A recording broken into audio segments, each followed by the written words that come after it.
sit down and think at some stage that a couple of balls have bounced differently, you might have been a premiership coach, like in 05 and 06, you probably weren't that far away from it. Yeah, if, but, maybe, could have, nearly, didn't.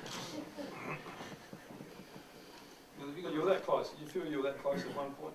Yeah, I understand all that, Andrew, but that's, in the end, scoreboard. Okay, yeah. So you're either good enough. At the end of, when it all boils down, you're either good enough or you're not. Neil, what advice, if any, have you got for the man who's going to be sitting in your chair for the next 6 weeks or so? Just care for these guys.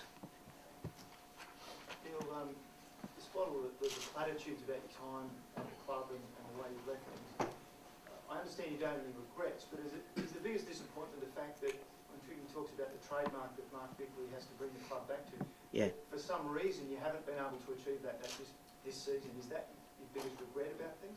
That's just disappointing, Neil, because we've taken a long time to build that. And look, it can come back quickly. And I'll just use our game against Sydney out here. It was back for everyone to see. And it was also back for everyone to see against Essendon. Some of the football that these guys played against Essendon, I'm sitting there saying, no, these guys shouldn't be playing that sort of footy at this stage. Okay, they're ahead of themselves.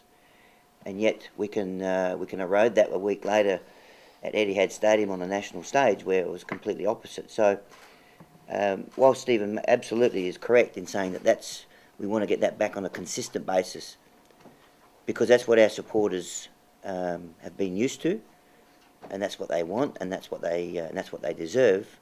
And I think it's great credit that that's the standard that we're held to. There's a lot of clubs in the AFL that would never get spoken about in terms of what Stephen's talking about, and that's a great credit to what these guys have been able to produce at stages this year, and what a lot of these players have been able to produce in previous years, and and the guys who've come before them in that time. So, in one way, we want to get back there, and it's disappointing this year because of the lack of consistency of it. But it's a great compliment that we're talking about a standard that you expect and you judge us by. Have you got a gut feel of what's left for you in this game? I've got plenty left. Yeah, I'm only just going to have a little break, then I'm going to fire up again. I'm going again. I don't know where, but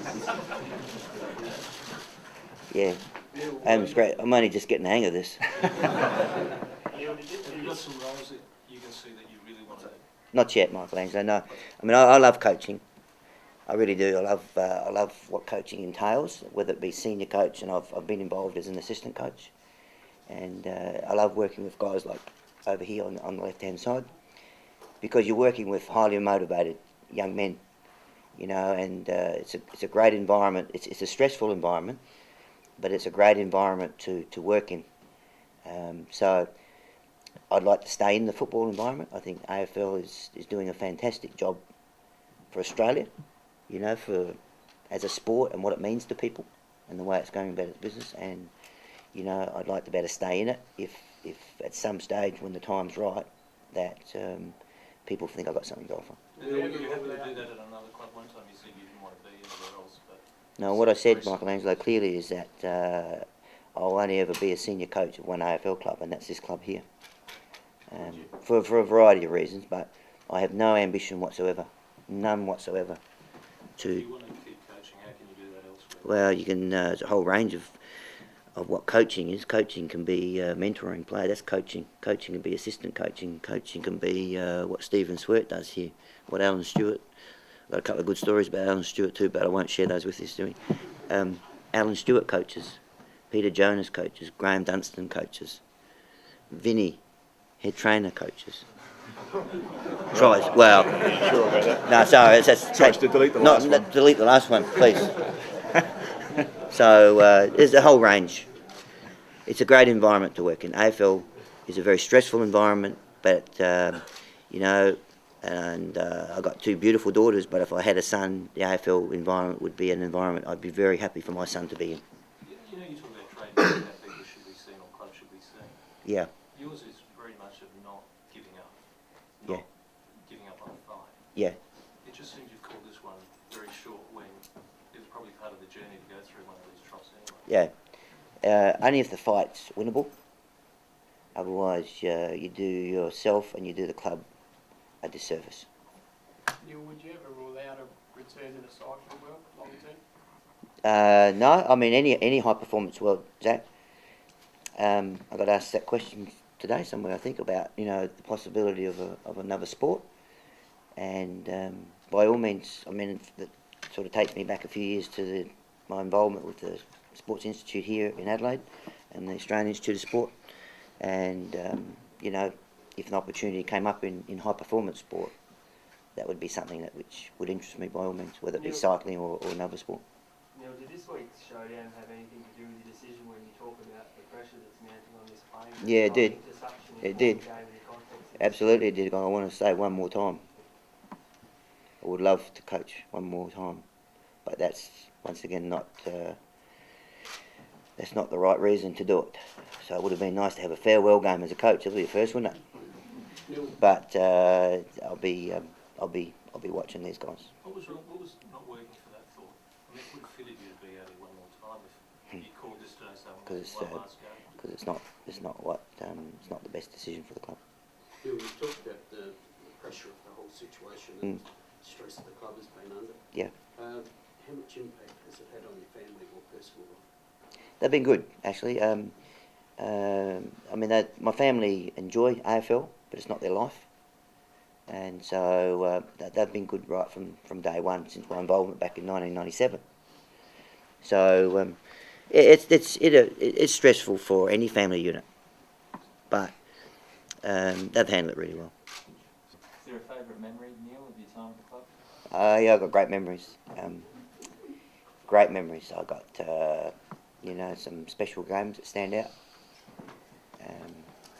As early as this year, that I thought the Hawthorn game in round one, what these guys did for our footy club, to be able to celebrate 20 years, was a really special game, having been 5 goals down against Hawthorn. I remember a final out here against Fremantle, when the influence of our supporters at 3/4 time, no doubt in my mind, got us over the line. So it was a great involvement by our members and our supporters. The St Kilda game last year, our last game out here, where it was nearly a full house, I think, Rob, to farewell some of our greatest players in the history of the footy club. And once again, a lot of these guys performed their part, but the thing that's kept me, the reason I remember that game is because of the number of people that stayed right to the end and for the lap of honour. So it was just an unbelievable night for our footy club. And talking about the showdowns, I mean, they're all special games, and I love competing against Port Adelaide. And there was a game out here which I think Brogan might have spoken about on the weekend. They told me. I have memories of it for different reasons. I have memories of it because of the result and the way these guys went about it, and also the first final out here against Port Adelaide. So a lot of special memories in terms of games, and a lot of special memories for I think what this club has been able to do, to enable Andrew and Tyson to finish their careers here as 300-game players, I think was important. Hopefully they understand that later on in their life. Simon Goodwin, who ended up being a great captain of our footy club. At one stage, looked like he could go anywhere career-wise, and yet ended up the captain of our footy club. And even your young fella, Zach, young Jacob, for our footy club, I think has offered him. There's been probably not much to do with footy really, but it adds a bit to our club, I think.